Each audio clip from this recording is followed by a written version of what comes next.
you're a dead man. You're a dead man. You're going to die. I hope he's not dying. I wonder if he's dying. Welcome to Diagnose This, where future doctors come to think differently so you don't miss what others did. In this series, you'll explore real patient cases that stumped even experienced physicians. As you watch, focus on how the patient is described. Remember, on your exams, you won't see the patient, you'll read the vignette. So train your mind to visualize, connect the dots, and think clinically.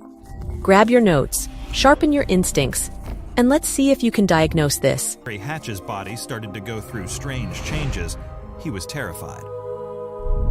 I was a carpenter. I carpentered for about 11 years altogether, mostly remodeling some new house building. He was just full of energy. He was able to get outside and mow. He did all kinds of house chores. Larry never smoked. He never drank. He was just a strong man in his convictions and in his work. Life was good. Life was great. But in the early part of 2004, life begins to get very strange. One morning about 2 o'clock, I woke up completely soaked. I had sweated enough to wet the entire bed head to toe.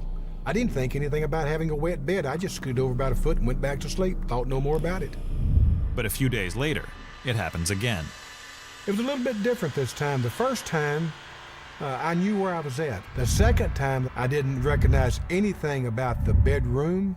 And what was worse, I looked over at my wife laying right beside me, and I didn't know who she was. Larry's strange episodes continue over the next couple of weeks.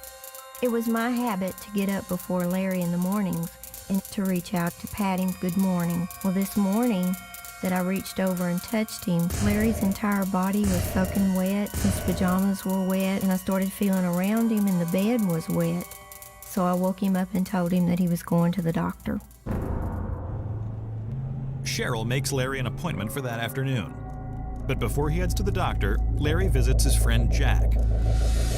I said, Larry, what are you up to today? And he said, I'm going to the doctor today. And I said, well, what are you going to the doctor for? He goes, well, I don't know. I said, well, who's the doctor? Well, I don't know. And then just out of the blue, he said, I'm going to the doctor today. He probably told me that he was going to the doctor 15 or 20 times. Then he stood up. He takes his hands and he locks his fingers together like this. He puts them on top of his head, and he's looking around like this, and he's going, I must be going crazy. I must be going crazy. I'm thinking, he's fixing to have a heart attack. Jack calls 911 and then calls Cheryl, who rushes over to the shop. As soon as the medics got there, they got his vital signs, and then they checked his blood sugar, and it was 35. Most people's fasting blood sugars are going to be 70 to 80. The paramedics administer a glucose shot, and Larry slowly begins to regain consciousness. I remember nothing until they had given me a shot.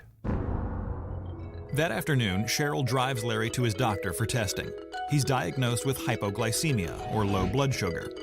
They tell him that it should be manageable, provided he eats regularly and often. I started eating more frequently. And of course, I love eating. So it was not a big problem at all to eat a snack in the morning and then to eat a snack in the afternoon and then eat a snack just before I went to bed.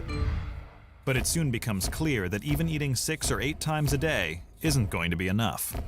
I was still having these episodes. In fact, I started to have them more frequently and stronger, worse episodes than I'd been having. Then something even stranger begins to happen. Cheryl realizes that her husband is disappearing in the middle of the night. So I would wake up and reach across to feel of him and see if he was there. He wouldn't be in the bed. Each time, Cheryl finds Larry somewhere in the house, in a state of complete disorientation. I might be in the living room standing up, or maybe in the kitchen standing in front of the cabinets. I might be in the study, but I would be just standing there totally out of it. When I went to sleep, I never knew if he was going to be just sleeping normally or if he was going to be past the point of being able to revive. I just kept thinking in the back of my mind, I hope he's not dying. I wonder if he's dying. But the most bizarre symptom is yet to come. Soon, Larry's friends and family begin to notice an eerie metamorphosis. Larry's face is changing, literally right before their eyes. The change was phenomenal. It was unreal. Instead of being 50 years old, he started to look like he was closer to 70 years old. The wrinkles on his forehead were probably as big around as your finger. They were just wrinkles on top of wrinkles. He could barely see out of his eyes because his face was so swollen. I kind of looked like a werewolf. I looked bad. I looked weird. I looked old. Alarmed, Larry's doctor sends him to an endocrinologist for blood work.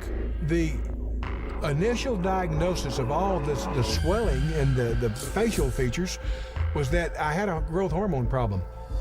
Growth hormone is produced at high levels in children and at lower levels in adults. It stimulates cell growth. Larry's blood work shows that his growth hormone level is unusually low, but the swelling in his face and body and his abnormal hair growth are signs of growth hormone excess. His doctor is confused. He said, Larry said, I've never treated an adult with a growth hormone problem. I've never even heard of an adult with a growth hormone problem.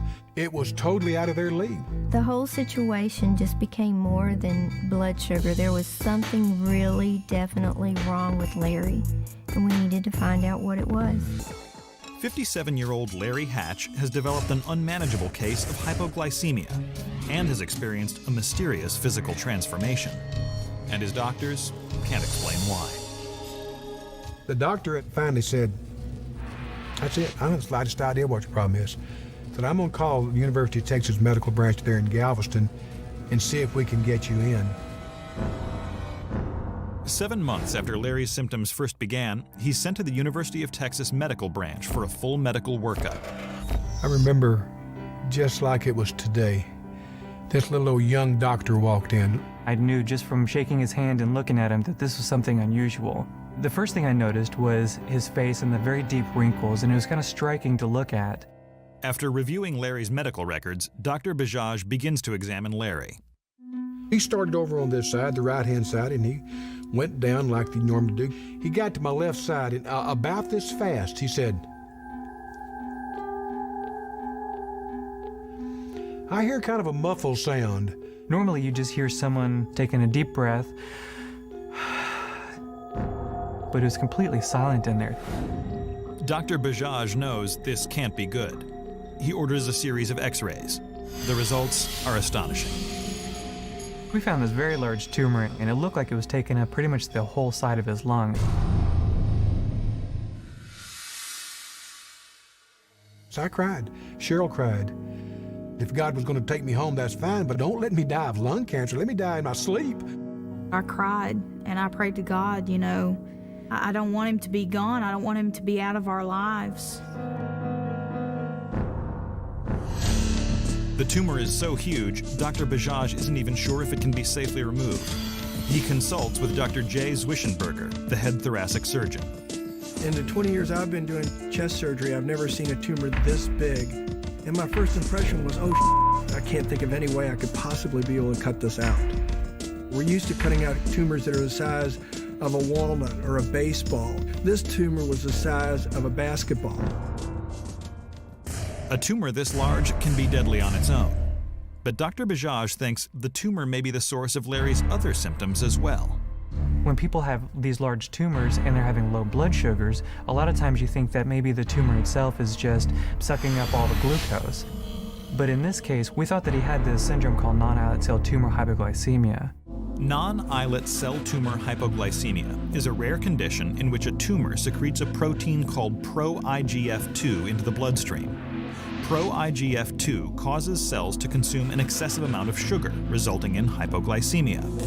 In rare cases, the protein can also act like growth hormone, causing strange facial swelling and hair growth. This is a once-in-a-lifetime case. I had looked up all the pro-IGF-2 tumors, and it looked like there was less than 200 cases in the world. And there was only 2 cases previously that showed that it could also produce these features where you had the swelling. Larry's blood tests confirm that his pro-IGF-2 levels are 5 times what they should be. He's been carrying a lethal tumor in his lung for years. I'm also facing hypoglycemia that's fixing to kill me faster than the cancers does, if they can't stabilize it. And I said, you know, it doesn't look good, Larry. You're dead, man. No, you're dead, man. You're going to die. Larry's doctors present him with the best option. Try to remove the lung tumor and see what happens. They didn't know for sure that removing the tumor would help the hypoglycemia, but if we didn't do surgery, then he was going to die. Larry agrees to go through with the surgery to remove the lung tumor. He's given a 50% chance of dying on the operating table. As they were going to take Larry away from me, I kissed him and told him I loved him and that I was going to be praying angels around him. And then they rolled Larry through a door, and I had to go back upstairs. I knew that there's a good chance I was going to die, and die pretty quickly. So I said, boy, I'm going to think about something else. I'm going to tell my family goodbye and then see if I can count backwards to 90 before I pass out. 100, 99, 98, 97, 96. And then we went and started. I made a small incision, and the first thing I saw was nothing but tumor. Everybody in the room just went, oh, wow, this thing's huge. The way to think of it is to take a basketball and deflate it and put it inside somebody's chest and just squash anything that gets in the way, and that's what I saw. There was so many blood vessels going to this tumor that if I cut in those blood vessels or tore them, he would bleed to death. Doctors have discovered an enormous tumor in Larry Hatch's lung that's been causing his bizarre physical transformation and extreme hypoglycemia. They think they can save Larry if they can get the tumor out. Doctors have been working on Larry for 8 hours.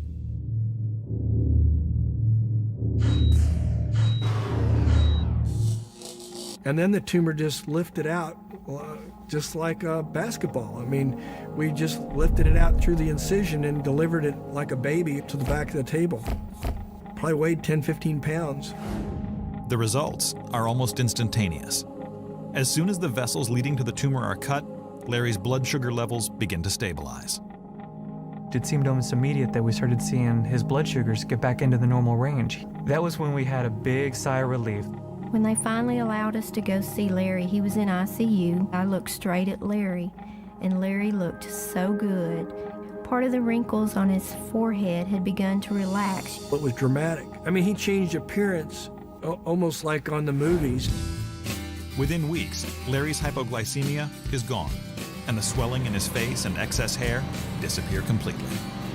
It is an answered prayer to see him walk and talk, and to see him totally changed, I know inside and out, is a true miracle to me.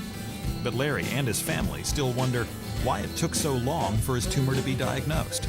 All the primary physicians were focusing on a difficult to control glucose problem and a hormone problem. And there was an initial focus on the fact that it might be driven by a tumor. The doctors have said it's a miracle. We know it's a miracle. They had given me 6 months, and then they had given me 2 to 3 years. And now they're saying it may be 30 years. Cancer is not a death sentence anymore. You can beat it. You can beat it. All right. How did you do? Drop a comment below and let us know. At what point did you first suspect the diagnosis? What were the key clues that tipped you off? If you didn't get it, don't worry.